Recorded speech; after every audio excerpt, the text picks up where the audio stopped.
I am also part I also am part of the TXSCYPAA 40 host committee as the outreach chair and the historian chair. Today, I would like to share with y'all two things in my sobriety that were major game changers for me. And hopefully I can fit that into the 15 to 20 minutes. I'm so glad to be here. It's my first time at 5D, so I'm a little nervous, but it's okay. We got this. So the two things that were major game changers for me were finding my higher power and learning the value of service work. So I'm gonna start off with the higher power. That one for me is a really big, important one for me, just because my background, I was raised in the Catholic background, so I kind of had an idea of God and all of that. He was more of a punishing God, and the way I was, raised and taught with him, not more so of a loving God. And when I came into the room, in the big book, it's, God this, God that, higher power, all that. And I was just, at first I was very, thrown off. I didn't really like it. But there was one day I went to a meeting and I'll never forget it. It sticks with me. It's been with me ever since I heard it. This guy was telling me his experience was finding his higher power. And when he first got into the room, his higher power was an ice cream cone. And for me, I was like, an ice cream cone. And so he, continued to share. And for him, he needed to picture something. He needed to be able to visualize anything to be able to kind of comprehend a higher power. So he liked ice cream. So he did an ice cream cone. And for me, I thought that was, it blew my mind.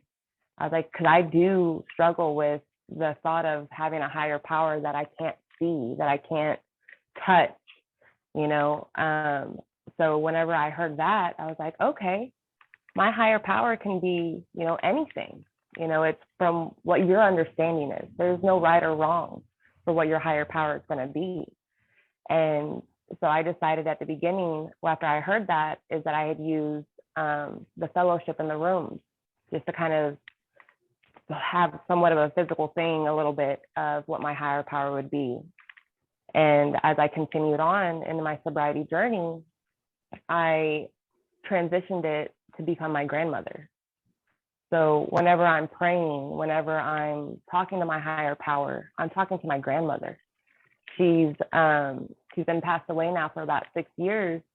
So for me, it's whenever I'm talking to my higher power, I'm just having a conversation with her.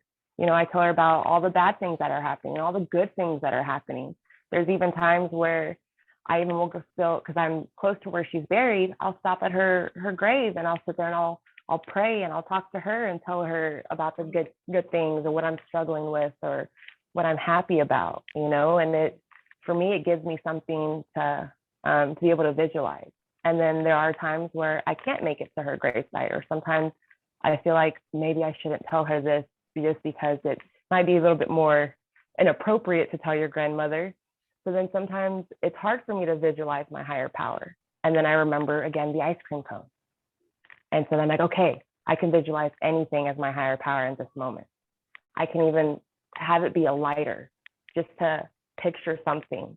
And then I imagine the lighter and I will pass off my whatever I'm having struggles with. I'm like, okay, the lighter is going to hold on to that for me. For right now, I will talk with my sponsor, and whenever I can handle that, then I'll go back for it. So for me, being able to have my higher power be whatever it is I can understand, my understanding, whatever I can imagine at that moment, for me, that was a major game changer. Like I said, I was born with, the Catholic background, and God in that area was very punishing. And so it was kind of hard for me. But once I found that out, that it could be of your understanding, it was absolutely wonderful to be able to have that. And then, like I said, I use my higher power mainly as my grandmother. So it's more of, I'm just talking to a friend. I'm not,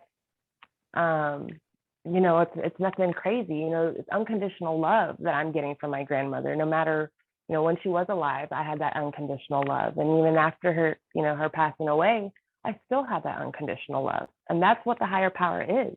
No matter what you're going through, whether it be good or bad, they love you regardless. And that's what I needed, because I didn't feel like I was worthy of love. I didn't feel like I was good enough. But when I found out that I could have my higher power be anything and be everything that I need, it was just absolutely amazing for me to be able to have that. And I, like I said, I talk to her every day, and I tell her everything, the good, the bad, the in between. And it's just talking to a best friend. That's all it is for me. And it makes it so much more easier for me to be able to connect with my higher power, being able to visualize something for me. And that's been an absolute blessing to be able to have that. And now my second thing that's been a major game changer is service work. I first got into the rooms and I thought I could try to do it all myself.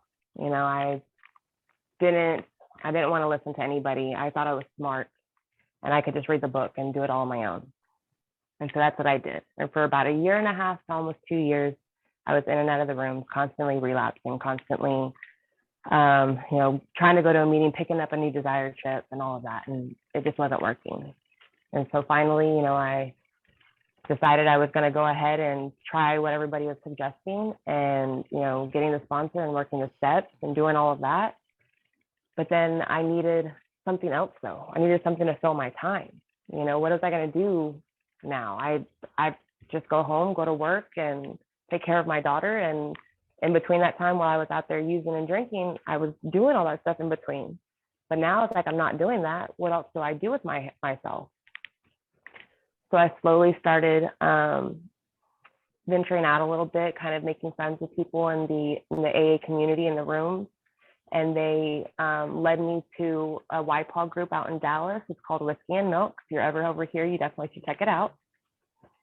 And I went there, and there was a whole bunch of people, and they were talking about TXSCYPAA. And I was like, well, what's TXSCYPAA? And so they told me about it. The Texas State Conference of Young People with Alcoholics Anonymous. And they were putting a bid together to try to get it to come to Dallas. It had been in Dallas for, I think, 6 years or more. And so they're like, we're going to be making a video this day for the bid to try to get it to come up here. You should come hang out with us and be a part of it. I didn't have anything to do that day, and my daughter was with my niece, and she wasn't going to be with me that day. So I was like, okay, why not? So I went, and it was amazing to see more than a dozen young people hanging out together, putting this video on. We did like a Wizard of Oz theme video. And so it was so funny watching them put this together and being part of it. And then I thought it was absolutely amazing. And then when I went back to Whiskey and Milk again, shortly after we did that, there was this guy, his name was Will, and he's like asking me if I was going to go to the actual conference down in League City, which is right outside of Houston. I was like, I don't know. I was like, I just helped out with the video. I'm not really part of TXSCYPAA. I'm not sure really what to do. And he's like, you helped out. You showed up. That's it. You're a member at large, and you're going with us. You're going to get in the car, and you're going down there with us. And I'm like, oh, okay. I guess I'm going. Like, I didn't know what to say, And I'm like, all right. And so about a month and a half later, I got in the car with somebody I had never met before. I'd met her on Facebook and got dropped off at her house, got in the car, and we're heading down to League City to go down to TXSCYPAA 39 in 2019. And it was absolutely amazing to drive down there, just having, talking with her and another sober girl that was riding with us, get to the conference. And this is the first time I've ever done something like this. I was 9 months sober when I got down there. And it literally was a weekend filled of sober people just hanging out, pretty much partying all weekend. There's dances, costume contests that happened. I was completely mind blown that these people could have fun in sobriety. I had no idea that was possible. Getting sober, all right, but actually having fun and doing stuff, like, this is really possible to happen. And we did the whole weekend. We were up there on the stage, presenting our bid, and we actually won it. We won the bid, and I was ecstatic because I got to be able to be part of that and to bring it back. And so we get back to Dallas and everybody's like, okay, who's going to be part of the host committee? Who wants a position? Who's going to do this? And then there goes Will again. He goes, Nina, you're taking a position. He goes, you have to. You went down there. You have to take a position.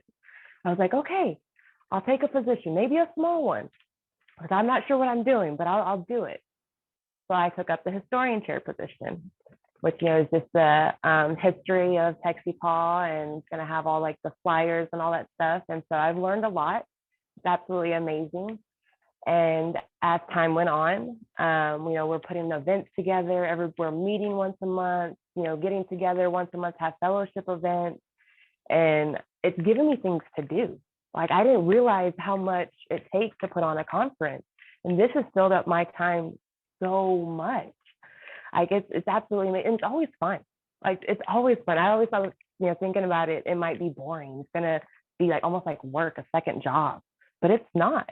It's actually a lot of fun to get together with these people or to get on these Zoom calls with them and have these business meetings. And we're always joking and laughing and being a part of it. It's absolutely amazing. Well, then COVID happened and they got us pushed back. So now we're doing it this year. And these past 2 years of putting this together has been just a complete like eye opener for me, that doing something else for someone, you know, especially when it's coming to like the AA community, we're putting this on so that, you know, we can show the newcomers that you could still have fun in sobriety, that you can still, you know, go out there and party pretty much, you know, and you don't have to get messed up or anything like that. You know, you can do all of this while you're sober. You know, that's the whole point of this. And it's absolutely amazing to be able to be part of it. And we're a couple of weeks away from the actual conference itself. It'll be October 29th to the 31st. And it's crunch time for us. It's a lot of work, but it's constantly keeping me busy. We're constantly having a whole bunch of fun while we're doing it. We're, you know, going out for lunch and discussing what we're going to do. We recently just went to a park. We had lunch and then we went to a park to make a TikTok video of showing how we're hyped for the conference. I swear, I'm pretty sure I lost 5 pounds trying to learn that TikTok video, but we got it down. It took us a solid 30 minutes, but we got it down. It was like, after I was done, I was like, all right, I'm not working out for an entire month. I'm done. But not really, but still, it was a lot of fun to do that. And if it wasn't for, honestly, if it wasn't for Will at the very beginning saying, you're part of this, you're going down there with us, you're getting in the car, I would have never actually joined for service work. I would have never done anything really. Or it would have taken me a lot longer to get there. You know, I'm truly grateful for him to have pulled me in the way he did, because with him doing that, it literally changed almost everything in my sobriety and how I can have fun. I can do all of this and meet so many people by doing this. Back in July, a few of us from the TXSCYPAA group, we went to the conference in TXSCYPAA. It was held in Memphis this year. And it was, again, you know, just a weekend filled of sober people just hanging out. It was absolutely amazing to be able to go there and to outreach our conference and to let people know what's going on and to meet all these people from all over the United States. It's been absolutely amazing. I've, you know, made friends with people in California, Massachusetts, New York, literally everywhere. And, you know, from doing that, I realized that outreach is a big thing that we need to be able to do. And our outreach chair previously ended up having to step down. They had some life things come up where they couldn't handle all of it together. So they ended up stepping down. And so I decided I was going to step up. And I had made a post on a couple of AA pages about saying that I'm on the outreach chair now for TXSCYPAA. And I had someone add me to more than 150 plus AA pages. And then it just continued to roll in. As I'm getting added to all these other pages, people are adding me to more pages. I now currently have more than 200 AA pages that I can outreach to that are all over the world: Ireland, Tokyo, Scandinavia, um, everywhere, from California to New York, absolutely everywhere in between, all these places. And AA is everywhere. I never realized any of that. And if I hadn't done the service work, I might not have actually realized it. Yeah, here in my area, it's here, but how much it's out there and all over the world, we're not alone. We're not. No matter, you might feel like that for the moment, but if you reach out, someone will answer. Someone will talk with you. There's always somebody that's going to be there to be able to do that. And having the service work opportunity the way I do with TXSCYPAA has literally been absolutely amazing to have all this now. All these AA pages. So wherever I go to travel, I can make a post. Hey, I'll be here. Tell me where these meetings are. Show me around. Where can I go? And if it, like I said, if it wasn't for me joining TXSCYPAA, for me taking some chair positions, I probably wouldn't have been able to find any of this. Maybe it would have taken me 6 or 7 years from now before I found all of this stuff. Whereas now I've got it. I've got it here now, and I'm set. I'm set for wherever I go. And when people make posts on those pages, they're like, hey, is anybody from California? I'm getting moved over there for work or something. Can you connect me?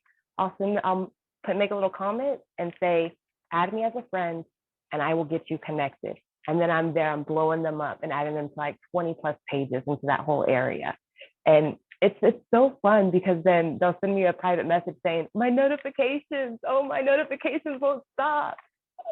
I'm like, I know, I'm sorry. I was like, but you're going to be covered now.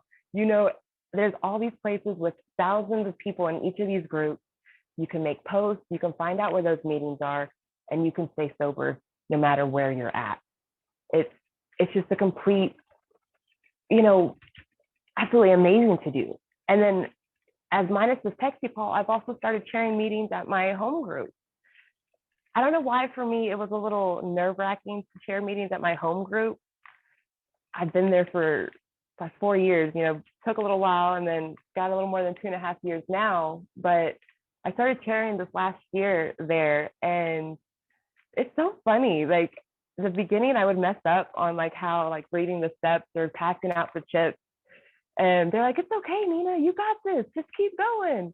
And I'm like, "All right," and it's absolutely amazing. And even now, sometimes the chairperson might not show up for whatever reason, or somebody didn't sign up for that meeting.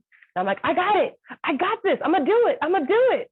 And I don't know what I'm talking about. I'm going to go sit outside for 10 minutes to figure out what I'm going to talk about, but I'm going to do it. They're like, well, all right, there you go.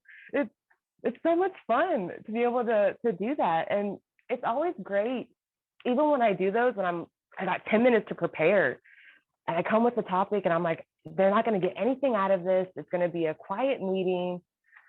It always ends up being the best meeting ever. Everybody has something to share that hits you at home. Like you're like, oh, I needed to hear that. I needed to hear that too, And so anytime that happens, I'm like, I got it. I'm gonna do it. I'm gonna do it. Just give me 10 minutes. Give me 10 minutes. And then I'll go sit down. I'll start with the whole reading material, share my topic, open the meeting up, and then you'll hear everything that everybody has to say. It's absolutely amazing to be able to do that now and not be so afraid and not be so worried anymore, and how much fun it can be. Like I really didn't think service work was going to be fun when I first heard it at the beginning, but it is actually a lot of fun, and I am so grateful to finally be able to see that, because when I was in the beginning of my sobriety, I thought this is the end of my life. It was going to be boring, and I wasn't going to be able to have fun or to do anything, just sit at home and go to work and hang out with my daughter, watching cartoons, which is fun. But, in between that time, what else was I supposed to do? The service work has filled my time. It has absolutely kept me busy in an extremely great way. It has, introduced me to a whole bunch of people, a whole bunch of stories that I would have never heard if I didn't start join the host committee, if I didn't start chairing the meetings. If I didn't do this, I wouldn't have heard those stories, wouldn't have heard their experiences, their strength and their hope. Because there's always that one thing when you go to a meeting, somebody always says something. Has never failed me. Every meeting I go to, someone says one thing, and that is something I have never thought of. That is something I have never would have considered, and it always hits me at home. There's always at least one thing, and I'm like, this is why I'm here. This is why I keep coming back. I keep coming back because it works if you work it, and if you don't go, you won't hear what they have to say. If you don't help out, you'll miss it. And I know for me, I'm going to just keep coming back, and I'm going to keep being of service. I'm going to keep talking to my grandmother when I have my good days and my bad days.